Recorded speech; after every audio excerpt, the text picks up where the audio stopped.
اے بیٹی صہیون شادمان ہو کیونکہ میں آتا ہوں۔ آج کی ہماری پہلی تلاوت زکریا نبی کی کتاب 2 باب 10ویں سے 13ویں آیات مقدسہ تک۔ اے بیٹی صہیون تو گا اور شادمان ہو، کیونکہ دیکھ میں اس لیے آتا ہوں کہ تیرے اندر سکونت کروں، خداوند کا فرمان ہے۔ اور اسی روز بہت سی قومیں خداوند سے میل کریں گی، اور وہ اس کی امت ہوں گی، اور وہ تجھ میں بسیں گی، اور تو جان لے گی کہ رب الافواج نے مجھے تیرے پاس بھیجا ہے۔ لیکن خداوند ملک مقدس میں یہودا کو اپنی میراث کا بکھرا ٹھہرائے گا، اور یروشلم کو دوبارہ قبول فرمائے گا۔ اے کل نوع بشر، خداوند کے حضور خاموش رہو، کیونکہ وہ اپنے مقدس مسکن سے اٹھا ہے۔ آمین۔ پاک کلام کے پڑھے اور سنے جانے پر خداوند کی برکت ہو۔ زبور جماعتی جواب۔ القادر نے میرے لیے بڑے بڑے کام کیے ہیں۔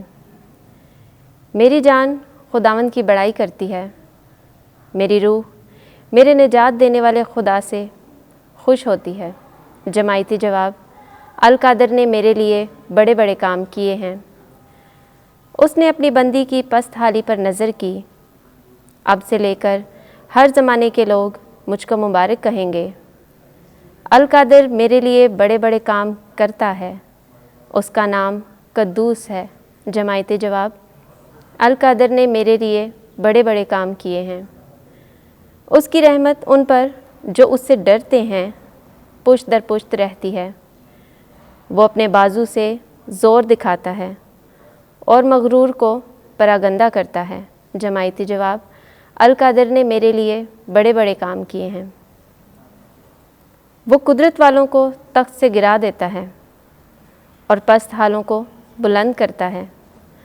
وہ بھوکوں کو اچھی چیزوں سے سیر کرتا ہے اور دولت مندوں کو خالی ہاتھ لوٹا دیتا ہے۔ جماعتی جواب۔ القادر نے میرے لیے بڑے بڑے کام کیے ہیں۔ وہ اپنے بندے اسرائیل کی دستگیری کرتا ہے، اپنی اس رحمت کو یاد کرتے ہوئے جو ابراہیم اور اس کی نسل پر ابد تک رہے گی، جیسا اس نے ہمارے باپ دادا سے کہہ دیا تھا۔ جماعتی جواب۔ القادر نے میرے لیے بڑے بڑے کام کیے ہیں۔ آمین۔ خداوند آپ کے ساتھ ہو۔ انجیل مقدس متی کے مطابق اے خداوند تیری تمجید ہو۔ 12واں باب اس کی 46ویں آیت سے 50ویں آیت تک۔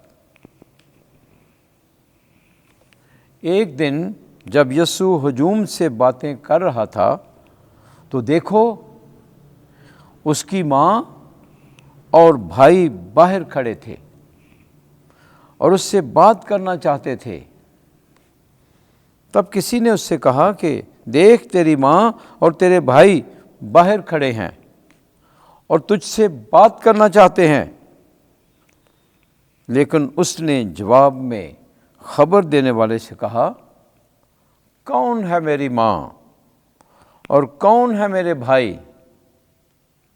اور اپنا ہاتھ اپنے شاگردوں کی طرف بڑھا کر کہا، دیکھو میری ماں اور میرے بھائی، کیونکہ جو کوئی میرے باپ کی جو آسمان پر ہے مرضی پر چلتا ہے، میرا بھائی اور بہن اور ماں وہی ہے۔ انجیل مقدس کے وسیلے سے ہمارے گناہ معاف کیے جائیں۔ اے مسیح تیری ستائش ہو۔